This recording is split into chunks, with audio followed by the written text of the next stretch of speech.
옆에 분들하고 건강 잘 지키시고 은혜를 많이 받으십시오라고 인사하십시다.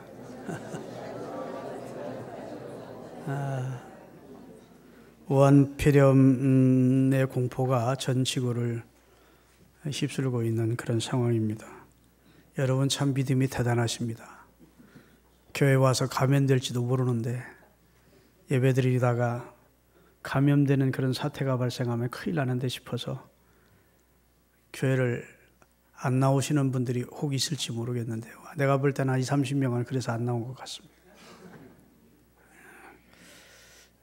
여러분, 우리가 지나친 공포나 두려움은 건강에 해가 되고, 전쟁을 하면 전쟁 때문에 죽는 사람보다도 두려움의 공포에 질려서 나중에 병으로 죽는 사람이 많다고 그래요. 그러니까 생명은 하나님의 손에 있으니까 너무 두려워하지 마시고, 그 대신 건강 수칙은 잘 지키면서 건강한 삶을 누리실 수 있기를 바랍니다. 자기 백성을 강하게 하시는, 복되게 하시는 하나님을 오늘 소개하려고 그래요. 요즘 새벽에 성경을 한 장씩 중요한 부분을 읽고 말씀을 전하는데, 얼마 전에 신명기를 통해서 주시는 은혜를 받았었습니다. 너무너무 은혜로운 내용들이 많았는데, 특별히 신명기 12장 오늘 본문은 참 은혜되는 부분입니다. 그래서 우리 주일 낮 예배에 모인 성도들과 함께 이 말씀을 상고하는 게 좋겠다 이렇게 싶어서 오늘 말씀 준비했습니다. 오늘 본문 바로 직전에 있는 장이 신명기 31장인데 31장 마지막 절을 띄우겠습니다.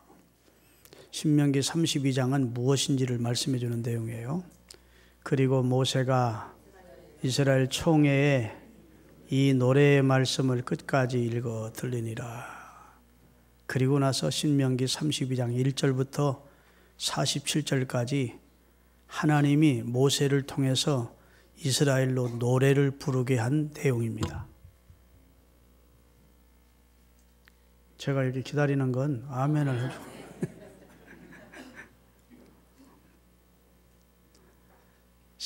이 신명기는 모세가 이스라엘 백성들을 이끌고 가나안 목전인 요단 앞에 이르러서 거기에 이스라엘이 진을 치고 있을 때 세 편의 설교를 한 내용을 집대성해 놓은 글이 신명기입니다. 그 설교를 다 마친 다음에 하나님이 모세로 하여금 하나님이 자기 백성 이스라엘에게 베푸신 은혜를 노래하게 하셨다는 겁니다. 그래서 이스라엘 백성들이 그 노래를 읽어 들리도록 했다는 겁니다. 그래서 노래하게 하신 하나님의 베푸신 은혜와 구원을 노래하게 하신 하나님이 본문에 소개가 되는 거예요.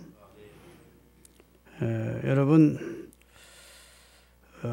사실 그 노래는 상당히 길지요. 1절부터 47절까지니까 상당히 긴 부분인데, 핵심적으로 말씀드리면 하나님의 인도하심을 노래했습니다. 하나님의 보호하심을 노래했습니다. 하나님이 자기 백성을 연단 훈련시키심을 노래했습니다. 하나님이 자기 백성을 복주심을 노래한 그런 내용이에요. 여러분, 오늘 본문 보면 여호와의 분깃은 자기 백성이라 그랬는데, 분깃이란 말은 무엇일까요? 소중한 소유를 분깃이라 그럽니다. 내 소중한 재산을 분깃이라 그래요. 그러면 여러분의 소유 중에 가장 중요한 분깃이 무엇입니까? 돈입니까? 명예입니까? 권력입니까? 그런 것보다 내 자식입니다. 그렇죠? 자식을 무엇과 바꾸겠어요? 돈과 자식을 바꿀 수 있습니까? 명예와 권력과 못 바꾸지. 자식은 내 분신이고 내 모든 것인데, 여호와의 분깃은 자기 백성이다. 그 말은 여호와 하나님의 재산은 하나님의 백성인 이스라엘이다. 그런 말입니다.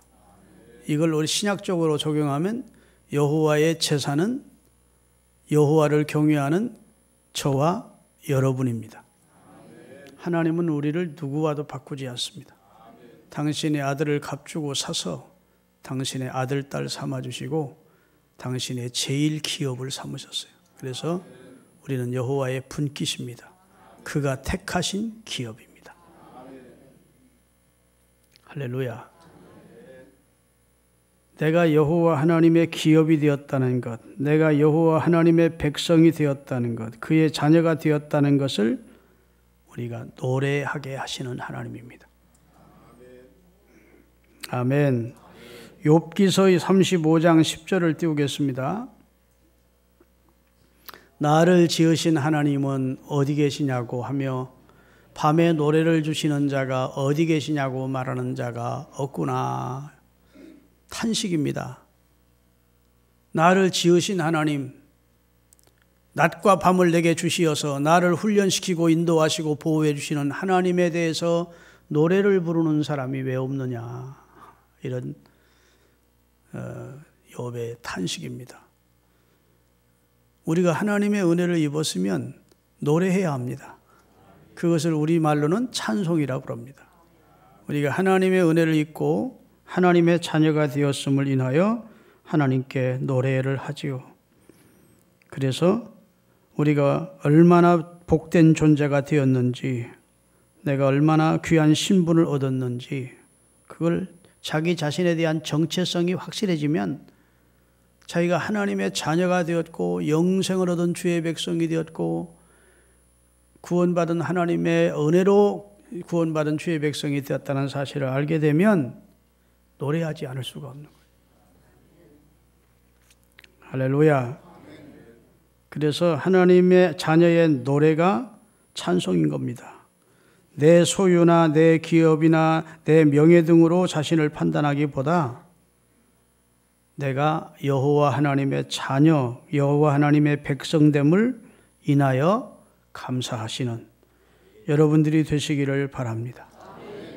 그의 택하심을 얻고 죄사함 받고 영생 얻은 하나님의 백성으로 사는 것을 최고의 복으로 여기셔야 노래가 절로 나오는 거예요. 만일 우리 인생 가운데 이러한 감사의 노래나 하나님의 은혜에 대한 노래가 없다면 한마디로 하나님의 은혜에 대한 인식이 없는 것이죠. 다시 말해 하나님의 은혜를 모르는 것이죠. 우리는 인생길에서 어느 날 예수님을 알고 믿게 됩니다. 할렐루야. 그래서 우리가 인생을 사는 동안 어느 순간 BC와 AD가 나누어져요. 예수님 믿기 전을 BC라고 그러고 예수님을 믿은 이후부터 AD라고 합니다. 주 전, 주 후로. 예수 그리스도를 주로 영접한 그 순간부터 우리는 주의 백성, 주의 자녀가 되는 겁니다. 용서받고 구원받고 천국을 상속받은 하나님의 자녀가 되는 겁니다. 할렐루야. 이전 것은 지나갔고 예수 안에서 보라 새 것이 되는 겁니다. 그 사실을 깨달은 사람은 노래하지 않을 수가 없는 겁니다.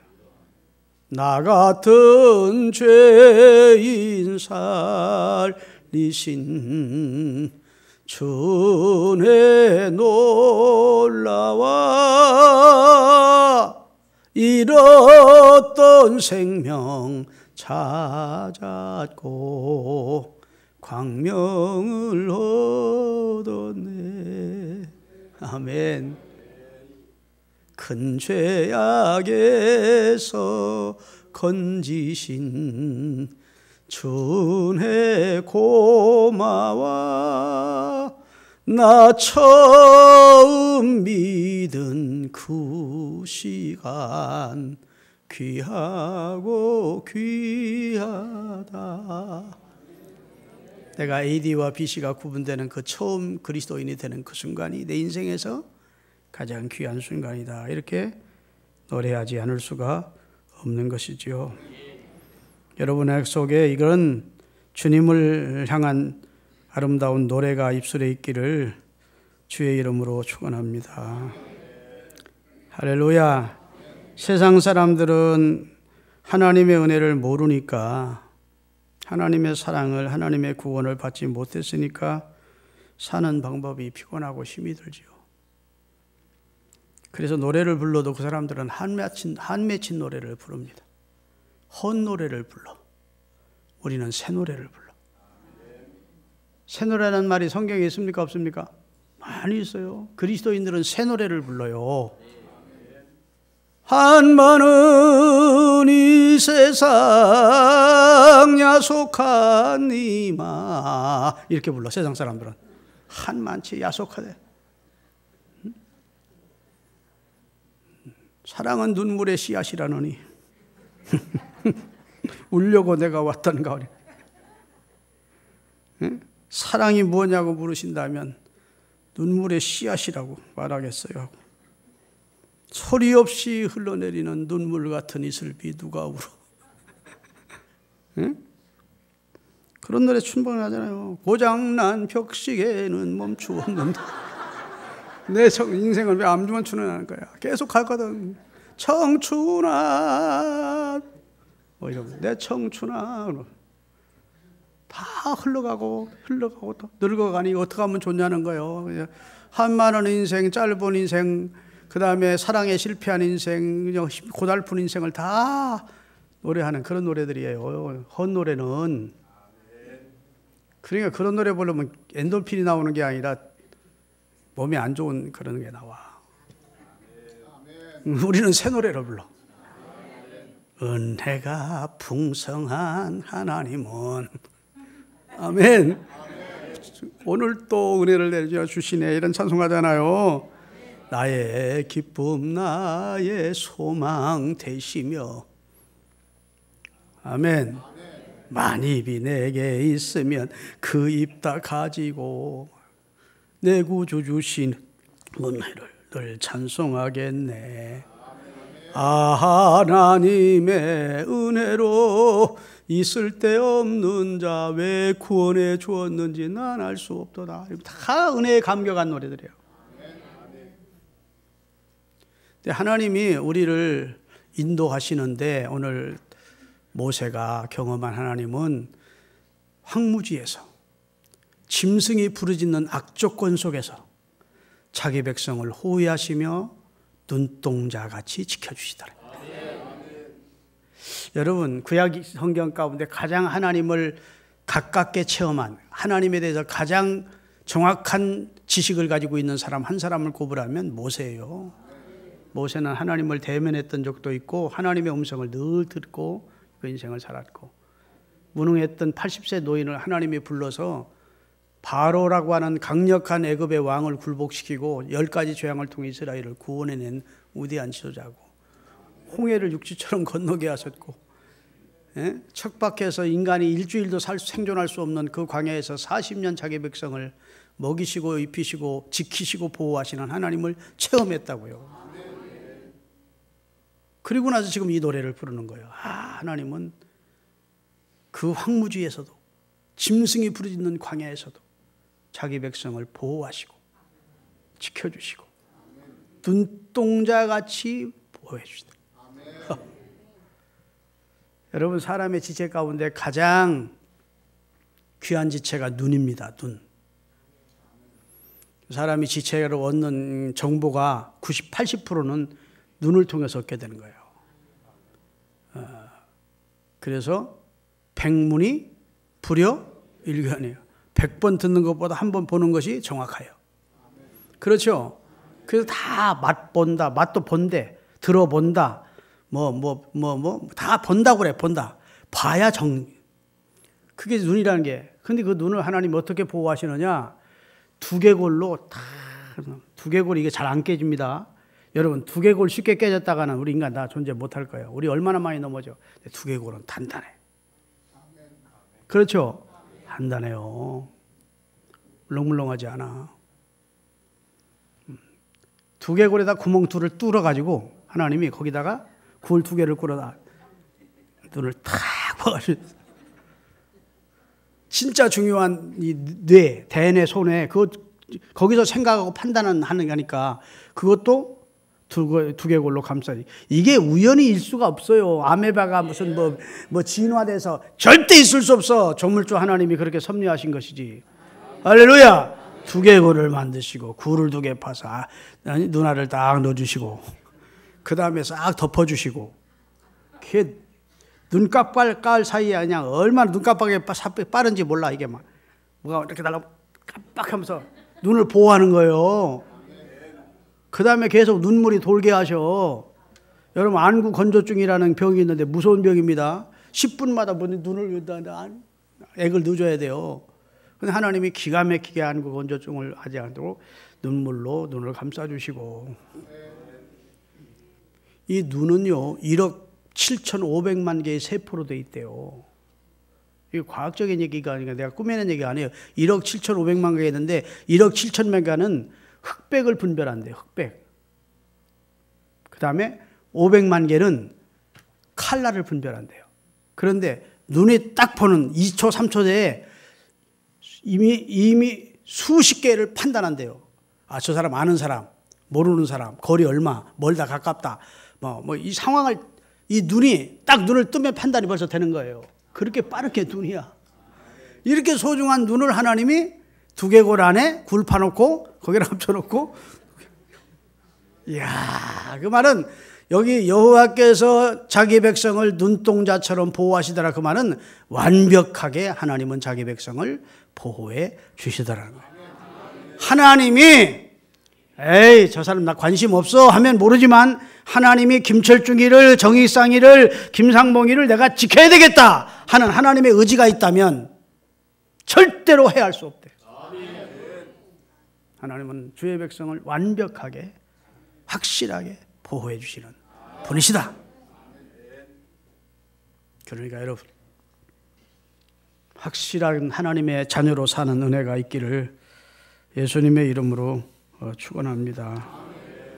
할렐루야. 그래서 사도 바울을 제청합니다. 다윗도 이 눈동자같이 자기를 지키시는 하나님을 체험했어요. 시편 17편 8절입니다.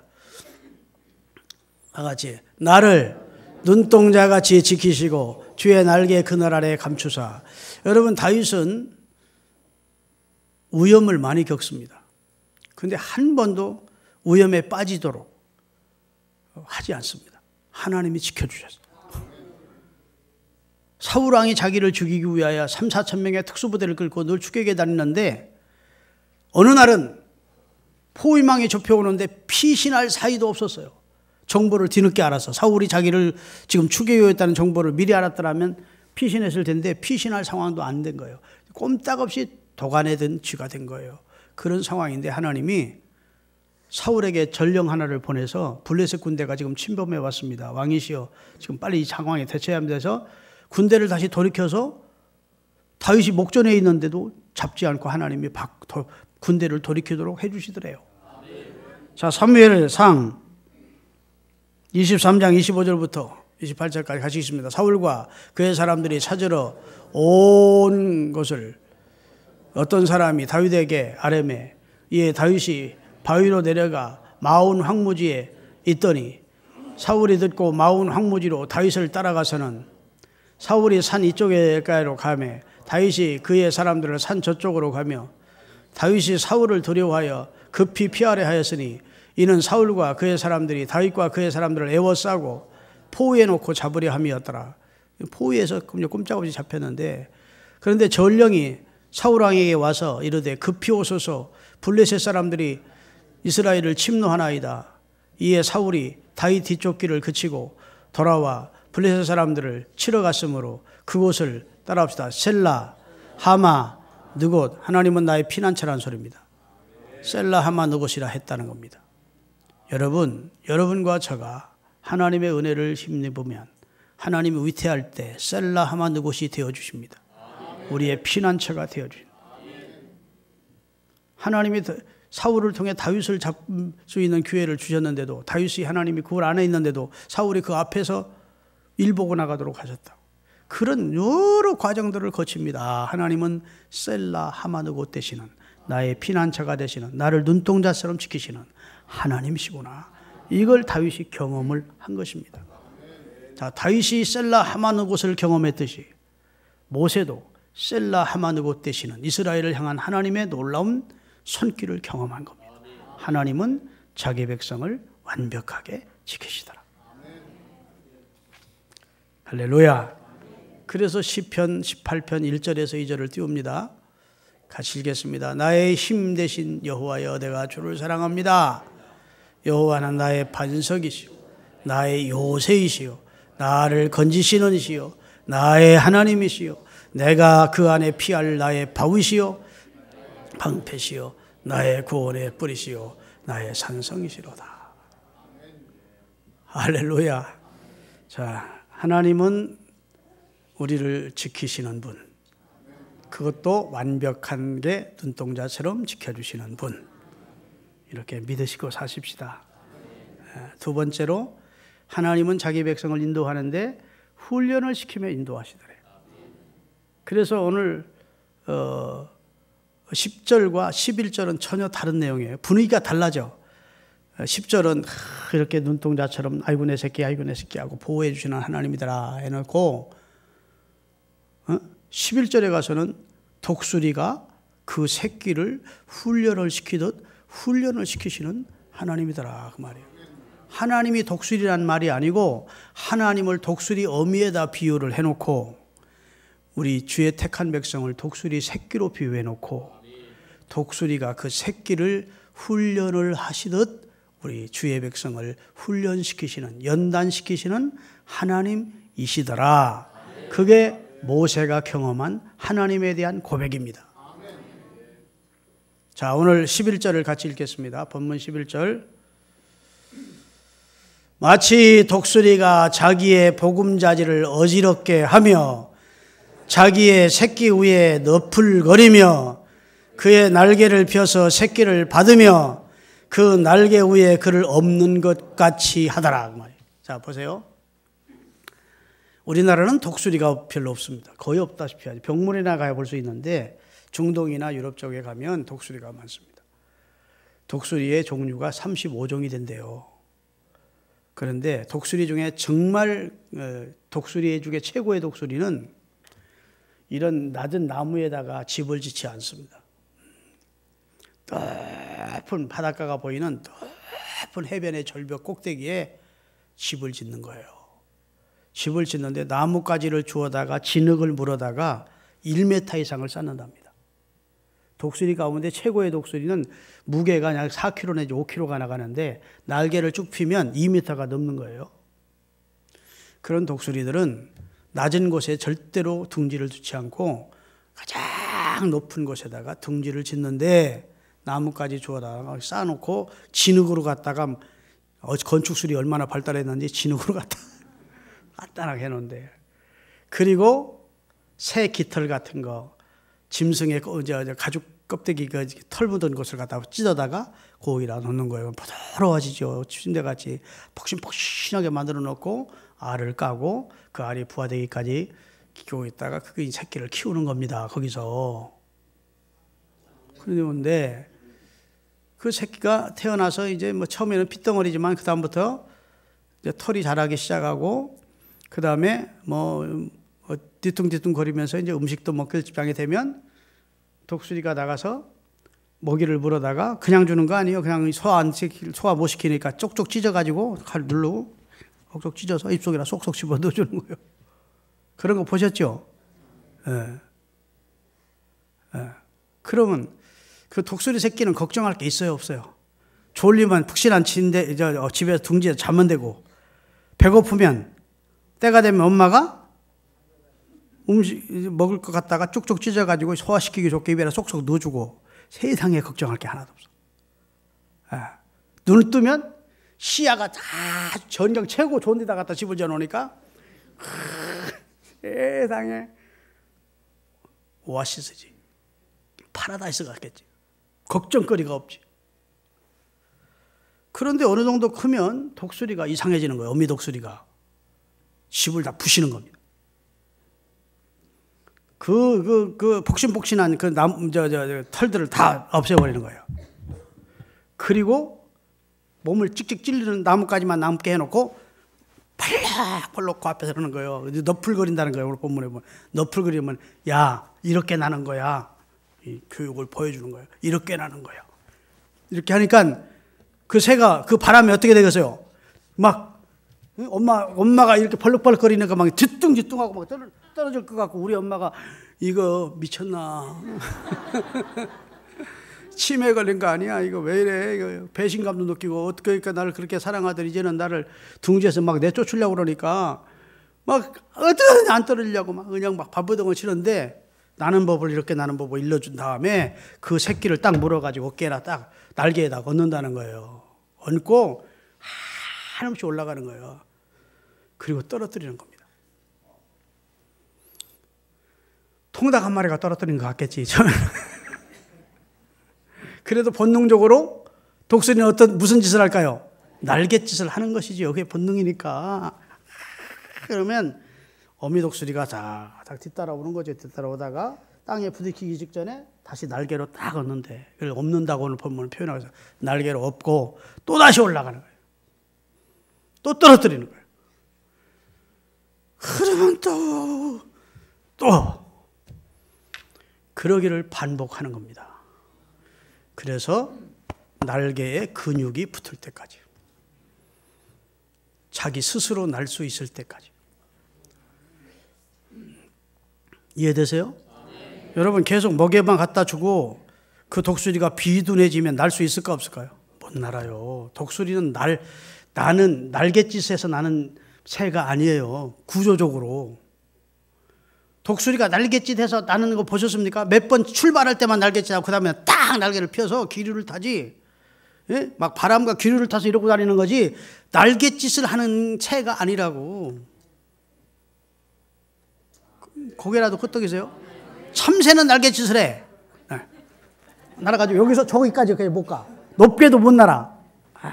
자기 힘으로 하다가 지치면 딱 앉아왔더니.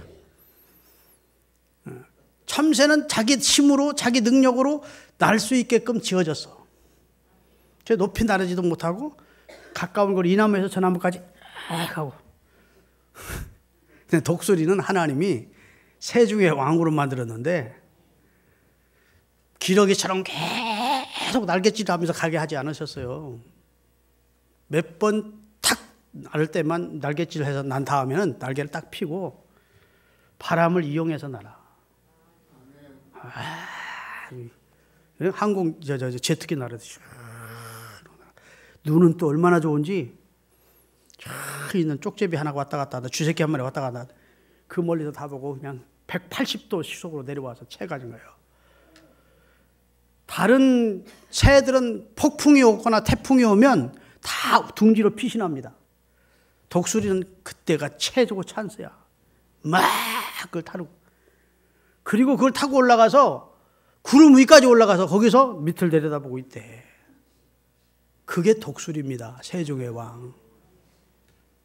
하나님은 저와 여러분을 내 힘과 내 능력으로 참새처럼 사는 인간으로 만들기를 원치 않고, 하나님의 은혜의 기류를 타고 사는 독수리로, 믿음으로 사는 하나님의 백성으로 만들어주시기를 원하시는 거예요.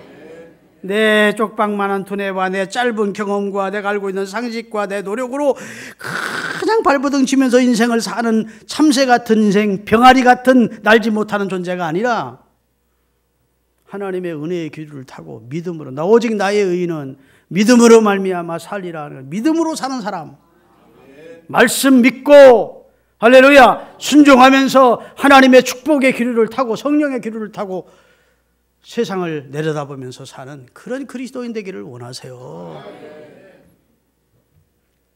할렐루야. 여러분, 참새나 병아리처럼 우리 살지 마십시다. 하나님은 저와 여러분을 독수리 새끼로 부르셨고, 하나님이 독수리라면 우리는 그의 자식이니까 독수리 새끼야. 아멘.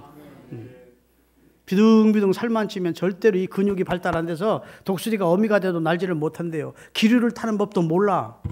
죽는 거, 도태되는 겁니다. 독수리가 성장하는 게 좋은 게 아니에요. 훈련 없이 성장하면 이게 날지를 못하고 기류도 못하는 거예요. 그냥 살만 뒤룩뒤룩 찌고. 그래서 목소리는 매정하다 싶을 만큼, 어제까지 그렇게 사랑했던 내 새끼를 이제는 매정하게 떨어뜨리는 훈련을 하는 거예요. 엄마의 마음이 변한 거예요? 안 변한 거예요? 사랑, 새끼를 향한 사랑은 절대 변한 게 아니에요. 아멘. 더 깊어지고 더 뜻이 더 그 속에 은혜가 있는 겁니다.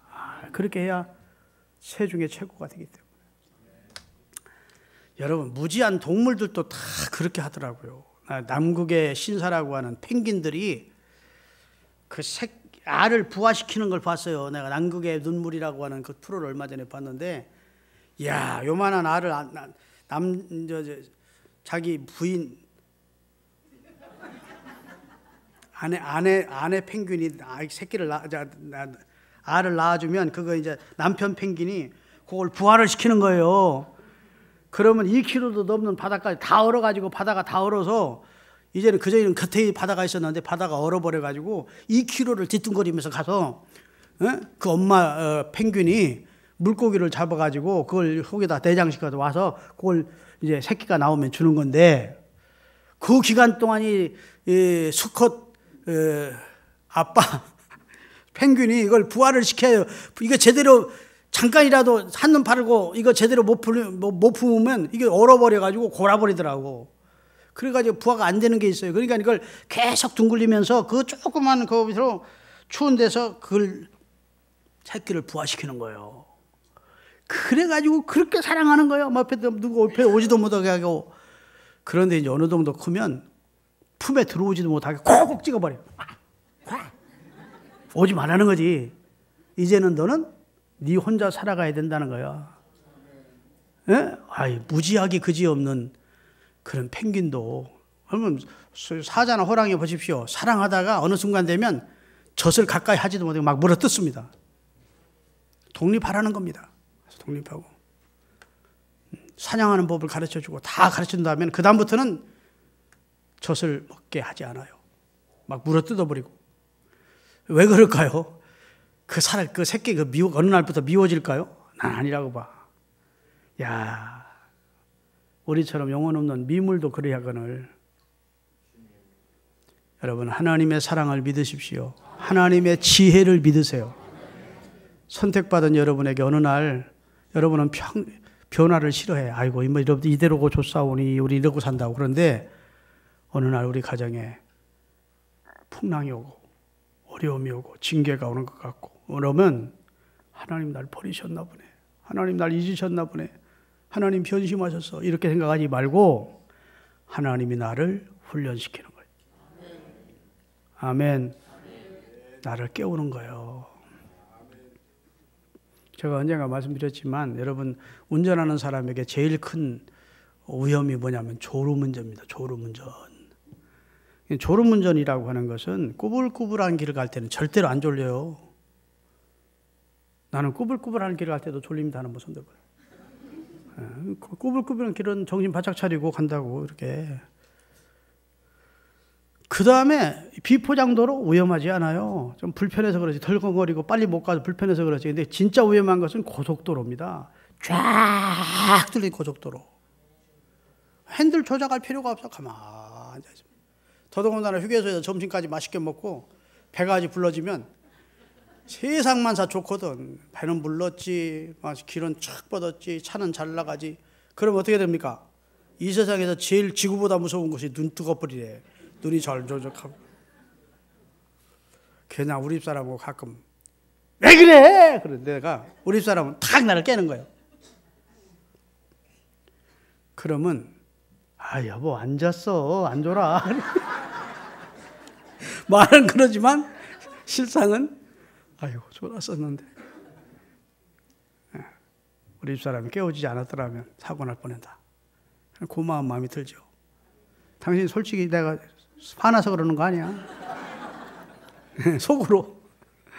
하나님이, 여러분, 영과 육이라고 하는 것은 반비례하는 경우가 많습니다. 육이 편안하면 기도 생활 잘 안 해요. 영적으로 졸고 자고 있어. 만사가 형통해. 자식들도 잘 되지, 사업도 잘 되지, 내 삶에 어려움도 없지. 그러면 육신의 생각에 우리가 빠져요. 육신의 생각은 사망이고, 육신의 생각은 하나님과 원수가 되고, 육신은 하나님을 복종할 수 없고, 자꾸 우리가 육신에 취해 있게 돼요. 육신에 잠을 자. 그러다가 큰 사고 나는 거예요. 마귀 밥 되고. 그때 깨워야 돼, 하나님이. 그 깨우는 것이 어떨 때는 징계일 수 있고 환난이 있고 어려움일 수가 있어요. 믿습니까? 정신 차리라는 거야. 이거 졸면 안 된다네. 근신하라 깨어라 너희 대적마귀가 너 삼키려고 그러는데 너 그렇게 영적으로 잠을 잘 수 있냐? 나를 깨우는 거예요. 그래서 하나님이 주시는 것은 형통도 복이지만 어떤 때는 환난도 징계도 복이에요. 그래서 하나님이 그 사랑하는 자를 징계하시고 그가 받으신 아들바나 채찍질하신대. 그게 하나님의 사랑임을 믿어야 됩니다. 할렐루야. 하나님은 저와 여러분이 아까처럼 우리 힘으로만 사는 참새 같은 날갯짓하며 사는 사람 되지 않고 하나님의 은혜의 기류를 이용할 줄 아는 성령의 인도를 받을 수 있는 날개를 펴고 믿음의 날개를 달아주시기를 원한다고. 할렐루야. 마지막으로 13절 14절 읽겠습니다. 본문 13절 14절. 여호와께서 그가 땅에 높은 곳을 타고 다니게 하시고 밭에 소산을 먹게 하시고 반석에서 꿀을 굳은 반석에서 기름 그 다음에 소의 젖 양의 젖. 자 보세요. 자, 밭에 소산 소의 젖 그 다음에 기름 꿀 개 좋은 얘기만 좋은 말씀만 다 나와. 막 거듭거듭.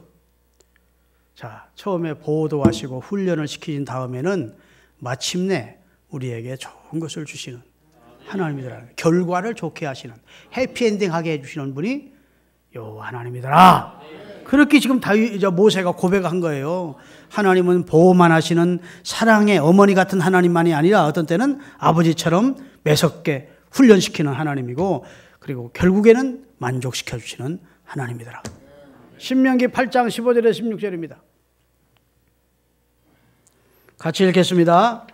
너를 인도하여 그 광대하고 위험한 광야 곧 불뱀과 전갈이 있고 물이 없는 간조한 땅을 지나게 하셨으며 또 너를 위하여 단단한 반석에서 물을 내셨으며 알지 못하던 만날 내게 먹이셨나니 이는 다 너를 낮추시며 너를 시험하사 마침내 내게 복 주시기 위함이었느니라.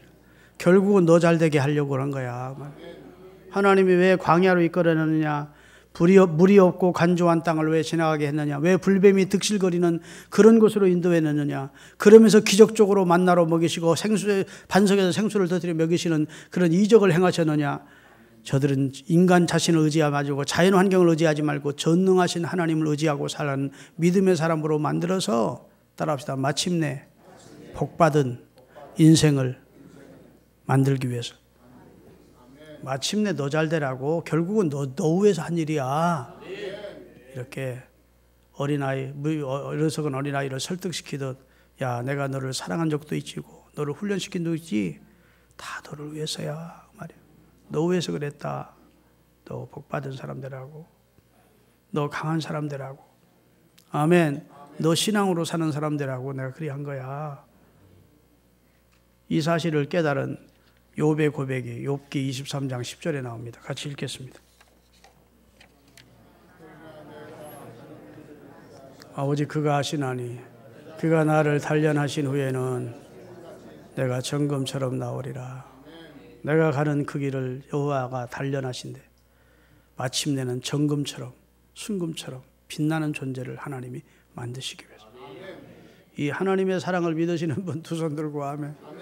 꼭 명심하십시오. 여러분이 독수리 새끼가 추락을 하는데 거미 독수리가 쳐다보고 있을까요? 딴 데 보고 있을까요? 에? 지금 자기 새끼 떨어뜨려 놓고 다른 데 보고 딴 볼일을 보겠어? 열심히 지켜보고 있지. 절대로 땅에 부딪히거나 바위에 부딪혀서 즉사하지 않게 하셔. 만약 즉사했다면 세종의 왕인 독수리의 체면이 돼야 안 돼요. 체면이 안 쓰는 일이지. 그러니까 독수리가 땅에 들어가기 직전에 확 날아와서 그 새끼를 다시 어깨에 얹고 또 올라간다고. 여러분 내가 아이고 하나님 죽겠어요. 큰일 났어요. 망하겠어요. 하나님 망하게 하지 않아. 피할 길을 주시고 다 선화위복으로 바꿔주셔. 예수 믿었더니 망하겠네 이거 뭐 이러면서 믿음 없는 소리 자꾸 내뱉지 마시고 절대로 독수리가 독수리 새끼를 땅에 부딪히지 않게 하듯 하나님은 우리를 망하게 하지 않으세요. 믿으십니까? 기도하시겠습니다.